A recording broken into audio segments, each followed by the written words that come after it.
Dans cette vidéo, nous allons travailler sur la proportionnalité. Donc, premièrement, nous allons essayer d'avoir une situation réelle en travaillant avec le produit en croix. Dans la vie de tous les jours, il est très régulièrement utilisé, autrement appelé quatrième de proportionnel. Donc le produit en croix, quand est-ce qu'on va pouvoir l'utiliser? On va pouvoir l'utiliser dans des situations où l'unité comporte un slash ou un divisé. Imaginons par exemple des unités du type kilomètre par heure. On est bien kilomètre par heure. Ici nous avons un slash. Nous savons que nous allons pouvoir utiliser le produit en croix. Autre exemple, grammes par litre. Encore un autre. Et nous en avons beaucoup, beaucoup, beaucoup. Par exemple, consommation en litres pour 100 km. Nous avons aussi avoir le mot pour. Imaginons une recette où on va avoir 100 grammes de sucre pour 8 personnes. Encore une fois, le mot pour, ici, représente une situation de proportionnalité. Nous avons aussi le mot par exemple, kilomètre par heure. Grammes par litre.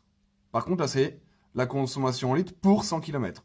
Donc, régulièrement, lorsque nous avons les mots par et pour dans une phrase, afin de comparer deux unités, ou deux valeurs, comme ici des grammes et des personnes, nous allons pouvoir utiliser le produit en croix.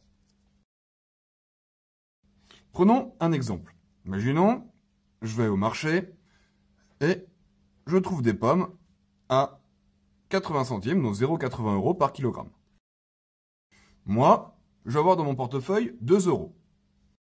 Je voudrais savoir quelle quantité de pommes je vais pouvoir acheter. Pour ce faire, je vais voir que j'ai toujours mon slash, ici, mon divisé, ou par. Je vais le réécrire. Nous voyons que nous avons deux unités, euros et kilogrammes. Et je vais me dire que c'est 0,80 € par kilogramme, ça veut dire pour 1 kilogramme. Moi, dans mon cas de figure, j'ai 2 €. 2 €, je vais donc placer euros dans la colonne euros, c'est-à-dire 2 ici. Maintenant, comment procéder pour déterminer la quantité équivalente à 2 €? Ce que je vais faire, c'est que je vais mettre des points partout où j'ai des valeurs. Ici, je n'ai pas de points car je ne connais pas. Et je vais le multiplier, les deux diagonales. Je vais d'abord multiplier la diagonale complète, où il y a un chiffre de chaque côté, et diviser par le nombre restant. Cela me donnera la valeur qui est ici. Donc, comment calculer cette valeur? Je fais 2 fois 1, je multiplie la diagonale qui est complète, et je divise par le nombre restant. 2 fois 1 divisé par 0,80, et cela me donne 2,5 kg. Je vais donc pouvoir dire que, avec 2 €, je peux acheter 2,5 kg de pommes, au tarif de 80 centimes par kilogramme. Maintenant, imaginons un autre cas de figure, où moi je veux savoir, avec quel prix va me coûter 800 grammes. Donc, je cherche le prix pour 800 grammes, c'est-à-dire pour 0,800 kg. Comment vais-je procéder? Le prix est toujours le même, donc je vais pouvoir réutiliser ce qui est ici. Je mets d'abord mon slash.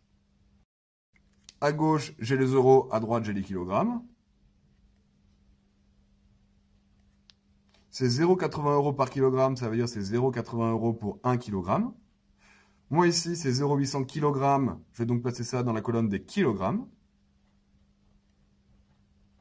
Et pour trouver la valeur qui est là, je vais faire comme tout à l'heure. Je multiplie d'abord la diagonale complète, ça veut dire celle où il y a des chiffres de chaque côté, et je divise par le nombre restant.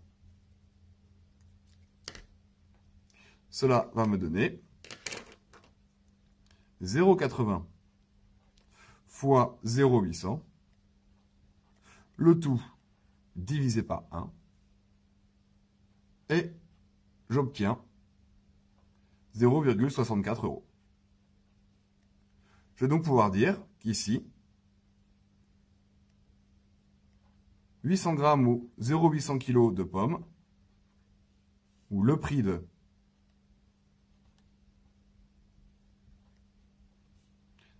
est de 64 centimes ou 0,64 euros.